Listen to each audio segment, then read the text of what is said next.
我係 Michael Chan，今日同大家睇一個拍屋裝嘅單位。如果各位對呢個單位有興趣，或者想將佢同最新嘅放租放賣情況比較，歡迎隨時聯絡我 Michael Chan。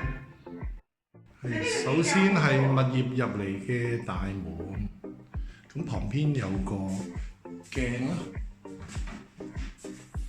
咁呢邊咧就有個雪櫃，同埋開放式廚房。咁呢邊就係客廳啦。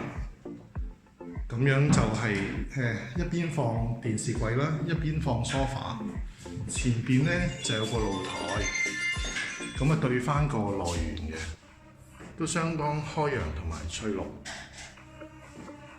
咁呢度就係個房間，呢邊就可以放個衣櫃啦，呢邊就係放個雙人床啦。咁呢度就係睡房窗外嘅景觀。我哋睇一睇嗰個洗手間，呢個就係洗手間。呢個就係個企缸。